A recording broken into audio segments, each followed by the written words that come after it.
ಬಂಡ್ರೋ apple AirPods review ನೋಡಕ್ ಬಂಡ್ರೋ. ಹೌದು, ಮಂಜಣ್ಣ ಬರ್ತಾರ ವಿಡಿಯೋದಲ್ಲಿ ನೋಡ್ರೋ, ಬಂಡ್ರೋಲೇ. ಎಲ್ರಿಗೂ ನಮಸ್ಕಾರ. ಹೊಸ ಬಿಲ್ಡಪ್ ಶೋಕಿ ವಿಡಿಯೋಗೆ ಸುಸ್ವಾಗತ. ಯಾಕಂದ್ರೆ ಆಪಲ್ ಅಂದಮೇಲೆ ಬಿಲ್ಡಪ್ ಶೋಕಿ ಇರಲೇಬೇಕು. ಅಂಡ್ ಅಗೇನ್ ಆಪಲ್ ಪ್ರಾಡಕ್ಟ್ಸ್ ಎಲ್ಲ ಎಷ್ಟು ಗುರು, 20-25 ಸಾವಿರ ಅಂದ್ರೆ ಫೋನ್ ಎಲ್ಲ ನಾನು ಹೇಳ್ತಿರೋದು. ಏರ್ಪಾಡ್ಸ್ ನಮಗೆಲ್ಲ ನಾವು ತಗೊಂಡ್ರೆ ಎಷ್ಟು ತಗೊಂತೀವಿ? 1000 ರೂಪಾಯಿ, 2000 ರೂಪಾಯಿ, 3000 ರೂಪಾಯಿ ಮ್ಯಾಕ್ಸಿಮಮ್. 5000 ರೂಪಾಯಿ ತಗೊಂಡ್ಬಿಡ್ತೀವಿ ಮ್ಯಾಕ್ಸಿಮಮ್ ಅಂತ ಹೋದ್ರೆ. ಅದಕ್ಕೆಲ್ಲ 20,000 ರೂಪಾಯಿ ಯಾರಿಗೂ ಕೊಡ್ತಾರೆ. 20,000 ರೂಪಾಯಿ ಕೊಟ್ಟರೆ ಹೊಸದೊಂದು ಆಂಡ್ರಾಯ್ಡ್ ಫೋನ್ ಸಿಗ್ಬಿಡುತ್ತೆ. ಅದು ಕೂಡ 4-5 ವರ್ಷ ಯೂಸ್ ಮಾಡ್ಕೋಬಹುದು. ಅದಕ್ಕೋಗಿ ಯಾರಾದ್ರೂ 20,000 ಖರ್ಚು ಮಾಡ್ತಾರ ಅಂತ ನಮ್ಮ ಜನರು ಯೋಚನೆ ಮಾಡ್ತಾರೆ. ಆದ್ರೂ apple fan boys fan girls ಇರ್ತಾರಲ್ಲ, ಹೋಗಿ ತಗೊಂಡ್ಬಿಡ್ತಾರೆ. ದುಡ್ಡು ಇಲ್ಲ ಅಂದ್ರೂ ತಗೊಂತಾರೆ ಗುರು. ಒಬ್ಬೊಬ್ರು EMI ಮಾಡಿ ತಗೊಂತಾರೆ. ಪರವಾಗಿಲ್ಲ, ತಗೊಳ್ಳಿ, ಅವ್ರಿಷ್ಟ, ಅವ್ರ ಕಾಸು, ನೀ ಯಾಕೆ ನನ್ಗೆ ಯಾಕೆ ಕೇಳ್ತೀಯ ಅಂತ ಹೇಳ್ಬೋದು. ಬಟ್ ನಿಮ್ ಇಷ್ಟ. ಅಂಡ್ ಅಗೇನ್ ಆಪಲ್ ಏರ್ಪಾಡ್ಸ್ ಆದರೆ ಆಪಲ್ಲೇ ಇದು ಅಂತ ಪ್ರೂವ್ ಮಾಡಿ ಶೋಕಿ ಮಾಡೋಷ್ಟು ಲೆವೆಲ್ಗೆ ಕಾಪಿನ ಡಿಸೈನ್ ಮಾಡಿದ್ದಾರೆ ಗುರು. ಇನ್ಸ್ಟಾಗ್ರಾಮಲ್ಲೆಲ್ಲ ನೋಡ್ಕೊಂಡ್ರೆ ನೀವು 1000 ರೂಪಾಯಿ 2000 ರೂಪಾಯಿಗೆಲ್ಲ ಮಾರ್ತಿರ್ತಾರೆ. ಅಂದರೆ 1000 ರೂಪಾಯಿ 2000 ರೂಪಾಯಿ ಕೊಡಬೇಕು ಏರ್ಪಾಡ್ಸ್ಗೆ. ಬೋಟು ಅದು ಇದು ಏನದು ರಿಯಲ್ಮಿ ಮತ್ತು ಯಾವುದಾದ್ರು ನಾಯ್ಸು ಅದು ಇದು ಏರ್ಪಾಡ್ಸ್ಗಳು ಇರ್ತವೆ. ಅದು ಏರ್ಪಾಡ್ಸ್ ಎಲ್ಲ TWS. ಇದು ಆ್ಯಪಲ್ ಏರ್ಪಾಡ್ಸ್ಗೆ ಹೆಸರು ಬಂತು, ಅದಕ್ಕೆ ಏರ್ಪಾಡ್ಸ್ ಅಂತಲೇ ಜನ ಕರೆ ಸ್ಟಾರ್ಟ್ ಮಾಡಿಬಿಟ್ರು.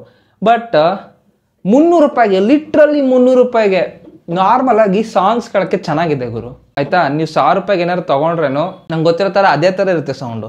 1000 ರೂಪಾಯಿ ಮೇಲೆ ಏನಾದ್ರು ನೀವು ಖರ್ಚು ಮಾಡಿದ್ರೆ ಸ್ವಲ್ಪ ಸೌಂಡ್ ಚೆನ್ನಾಗಿರ್ಬೋದೇನೋ. ಬಟ್ ನನಗೆ ಯಾಕೋ ಹಂಗೆ ಅನಿಸ್ತಲ್ಲ ರೀ. ಲಿಟ್ರಲಿ ಗುರು ತುಂಬ ಚೆನ್ನಾಗಿದೆ ಗೈಸ್. ನೋಡಿ, ಲಿಟ್ರಲ್ ಆ್ಯಪಲ್ ಏರ್ಪಾಡ್ಸ್ ಎಷ್ಟು ಸಕ್ಕತ್ತಾಗಿದೆ ಅಂತ. ಆ್ಯಂಡ್ ಅಗೇನ್ ಬಿಲ್ಡ್ ಕ್ವಾಲಿಟಿ ಸ್ವಲ್ಪ ಪ್ಲಾಸ್ಟಿಕ್ ಫೀಲ್ ಆಗುತ್ತೆ. ನಿಮ್ಮ ಫ್ರೆಂಡ್ಸ್ ಎಲ್ಲ ಒರಿಜಿನಲ್ ಆ್ಯಪಲ್ ಏರ್ಪಾಡ್ಸ್ ಏನಾದ್ರು ಯೂಸ್ ಮಾಡಿದ್ರೆ ಕಂಡುಹಿಡ್ಬಿಡ್ತಾರೆ. ಬಟ್ ಆದ್ರೇನು ಅವ್ರನ್ನ ಇದು ಒರಿಜಿನಲ್ ಅಂತಲೇ ಪ್ರೂವ್ ಮಾಡ್ಕೋಬೋದು. ಹೆಂಗೆ ಪ್ರೂವ್ ಮಾಡ್ಬೋದು ಅಂದರೆ, ಇಲ್ಲಿ ಚಾರ್ಜಿಂಗ್ ಪೋರ್ಟ್ ಇದೆಯಲ್ಲ, ಈ ಏರ್ಪಾಡ್ಸ್ದು ಚಾರ್ಜಿಂಗ್ ಪೋರ್ಟು ಲಿಟ್ರಲಿ C-ಟೈಪ್ ಕೊಟ್ಟಿಲ್ಲ. C-ಟೈಪ್ ಕೊಟ್ಟರೆ ಏನು ಅನ್ಕೊತಾರೆ ಜನ, ಕಾಪಿ ತಾನೆ ನೋಡಿ, C-ಟೈಪ್ ಕೊಟ್ಟರು ಚಾರ್ಜಿಂಗು, ನಾರ್ಮಲ್ ಚಾರ್ಜಿಂಗ್ ಆಗ್ತಾನೆ ಅಂತ. C-ಟೈಪ್ ಅಲ್ಲ.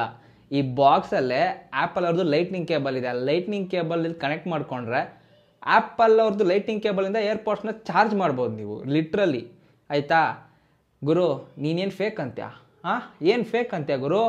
ನೋಡಿ ಇಲ್ಲಿ ಆ್ಯಪಲ್ ಅವ್ರದ್ದೇ C-ಟೈಪ್ ಅಲ್ಲ, ಲೈಟ್ನಿಂಗ್ ಕೇಬಲ್. ಇದು ಒರಿಜಿನಲ್ ಅಂತ ನಿಮ್ಮ ಫ್ರೆಂಡ್ಸ್ನ ನೀವು ಲಿಟ್ರಲಿ ಮೋಸ ಮಾಡ್ಕೋಬೋದು. ಆ ರೇಂಜಿಗೆ ಗುರು 300 ರೂಪಾಯಿ ಗುರು. 300 ರೂಪಾಯಿಗೆ ಯಾವ ರೇಂಜಿಗೆ ಶೋಕಿ ಮಾಡ್ಬೋದು ಗೊತ್ತಾ? ಆ್ಯಂಡ್ ಅಗೇನ್ ಓಪನ್ ಮಾಡ್ತಿದ್ದಂಗೆ ಆ್ಯಪಲ್ ಅವ್ರದ್ದೇ ಡಿಸೈನು. ನೀವೆಲ್ಲರೂ ಆ್ಯಪಲ್ ಅವ್ರ ವೀಡಿಯೋ ನೋಡಿರ್ತೀರಾ, ಸೇಮ್ ಲಿಟ್ರಲಿ ಹಿಂಗೆ ಇರುತ್ತೆ. ಆ್ಯಂಡ್ ಅಗೇನ್ ಒಳಗಡೆ ಏರ್ಪಾಡ್ಸ್ ಓಪನ್ ಮಾಡಿದ್ರೆ ಡಿಸೈನ್ ಕೂಡ ಹಂಗೆ ಇದೆ ನೋಡಿ. ಆ್ಯಪಲ್ ಅವ್ರದ್ದು ಸೇಮ್ ಡಿಸೈನ್ ಹಿಂಗೆ ಇರುತ್ತೆ, ಲಿಟ್ರಲಿ ಹಿಂಗೆ ಇರುತ್ತೆ. ಸೌಂಡ್ ಕ್ವಾಲಿಟಿನೂ ಚೆನ್ನಾಗಿದೆ. ನಾನು ಟೆಸ್ಟ್ ಮಾಡಿದ್ದೀನಿ. ಇವಾಗ ನಾನು ಲೈವಲ್ಲಿ ವೀಡಿಯೋಗೆ ಹಾಕ್ಕೊಂಡು ಟೆಸ್ಟ್ ಮಾಡಿ ಇದು ಮಾಡಿ ಏನು ಪ್ರಯೋಜನ ಇಲ್ಲ. ಯಾಕಂದರೆ ನಿಮ್ಮ ಕೇಳಿಸೋದೇ ಇಲ್ಲ ಗುರು. ಅದು ಸ್ಟಿಕ್ಕರಲ್ಲಿ ಹಾಕಿದ್ದಾರೆ, ಸ್ಟಿಕ್ಕರ್ ತೆಗ್ಬಿಡಿ. ಯಾಕಂದರೆ ಅದು ಒರಿಜಿನಲ್ ಅಂತ ಗೊತ್ತಾಗ್ಬಿಡುತ್ತೆ. ಆ್ಯಂಡ್ ಅಗೇನ್ ಒಳಗಡೆ ನೋಡಿ ಈ ಥರ ಇದೆ ನೋಡಲಿಕ್ಕೆ. ಆಯಿತಾ, ಬಿಟ್ರೆ ಇನ್ನೇನಿಲ್ಲ ಗುರು ಇದರಲ್ಲಿ. ಆದ್ರೂ 300 ರೂಪಾಯಿಗೆ ಮೀಶೋಲ್ಲಿ ತುಂಬ ವರ್ತ್ ಆಗಿರೋ ಪ್ರಾಡಕ್ಟ್ ಗುರು. ಇವಾಗವರೆಗೂ ಯಾವುದೇ ಪ್ರಾಬ್ಲಮ್ ಇಲ್ಲದೆ ಕನೆಕ್ಟ್ ಆಗುತ್ತೆ, ಪ್ಲೇ ಕೂಡ ಆಗುತ್ತೆ, ವರ್ಕ್ ಕೂಡ ಆಗುತ್ತೆ. ಆಯಿತಾ, ಸೊ ನೀವು ಪರ್ಚೇಸ್ ಮಾಡುವಂಗಿದ್ರೆ ಪರ್ಚೇಸ್ ಮಾಡ್ಕೋಬೋದು. ಗ್ಯಾರಂಟಿ ಇಲ್ಲ ಅಂತ ಭಯ ಪಡೋಷ್ಟು ಬೇಕಾಗಿಲ್ಲ. ಆಲ್ರೆಡಿ 6 to 7 months ನಾನು ಯೂಸ್ ಮಾಡಿದ್ದೀನಿ ಆ್ಯಪಲ್ ಏರ್ಪಾಡ್ಸ್ನ. ಅವಾಗ ರಿವ್ಯೂ ಮಾಡಿಸ್ಬೇಕಂತಲೇ ತರಿಸಿದ್ದು. ಬಟ್ ನನಗೆ ಗೊತ್ತಲ್ಲ, ರೆಗ್ಯುಲರಾಗಿ ವೀಡಿಯೋ ಹಾಕಲ್ಲ, ಇವರು ಕರಿತಾ ಇರ್ತಾರೆ, ಅಲ್ಲಿ ಇಲ್ಲಿ ಹೋಗೋದು ಬರೋದು. ಸೊ ಹಾಗಾಗಿ ರಿವ್ಯೂ ಮಾಡಿಲ್ಲ. ಸೊ ತೊಗೋಬೇಕಂತ ಪ್ಲ್ಯಾನ್ ಮಾಡೋದು ತೊಗೋಬೋದು. ಮೀಶೋಲ್ಲಿ ಇವಾಗ ಕೂಡ ಇದೆ. ಮೀಶೋಲ್ಲಿ ಇವಾಗ ಬರೀ ಆ್ಯಪಲ್ ಏರ್ಪಾಡ್ಸ್ ಕೊಡ್ತಾಯಿಲ್ಲ, ಅದ್ರ ಜೊತೆಗೆ ಆ್ಯಪಲ್ ಏರ್ಪಾಡ್ಸ್ ಪೌಚು ಕೊಡ್ತಾವನೆ. ಸೊ ಪರ್ಚೇಸ್ ಮಾಡೋಂಗಿದ್ರೆ ಪರ್ಚೇಸ್ ಮಾಡ್ಕೋಬೋದು. ಲಿಂಕ್ ನಾನು ಡಿಸ್ಕ್ರಿಪ್ಷನಲ್ಲಿ ಹಾಕಿರ್ತೀನಿ. ಮಜಾ ಮಾಡಿ. ನಿಮ್ಮ ಫ್ರೆಂಡ್ಸಿಗೆ ಶೇರ್ ಮಾಡ್ತೀರಾ? ನಿಮ್ಮ ಫ್ರೆಂಡ್ಸಿಗೆ ಶೇರ್ ಮಾಡಬೇಡಿ. ನೀವೇ ನಿಮ್ಮ ಫ್ಯಾಮ್ಲಿಯಲ್ಲೂ ನಿಮ್ಮ ಡ್ಯಾಡಿಗೋ ನಿಮ್ಮ ಮಮ್ಮಿಗೆ ಯಾರಿಗಾದ್ರು ಶೇರ್ ಮಾಡಿ. ಸೊ ನನಗೊಂದು ಸ್ವಲ್ಪ ರೀಚ್ ಸಿಗುತ್ತೆ. ರೀಚ್ ಸಿಕ್ಕಿದ್ರೆ ನಾನು ಈ ಥರ ಡಿಫ್ರೆಂಟ್ ಯುನೀಕ್ ಆಗಿರೋ ಗ್ಯಾಜೆಟ್ಸ್ನ ಅನ್ಬಾಕ್ಸ್ ಮಾಡಿ ಕನ್ನಡದಲ್ಲಿ ಹಾಕ್ತೀನಿ. 2 ದಿವಸ ಅಂತ ಬೋರಿಂಗ್ ಆಗಿರೋ ಟೆಕ್ ವೀಡಿಯೋಸೇ ನೋಡ್ತೀರಾ. ಸೊ ಡಿಫ್ರೆಂಟಾಗಿ ಏನಾದ್ರು ಮಾಡೋಣ. ಶೇರ್ ಮಾಡಿ, ಸಬ್ಸ್ಕ್ರೈಬ್ ಮಾಡಿ, ಸಪೋರ್ಟ್ ಮಾಡಿ.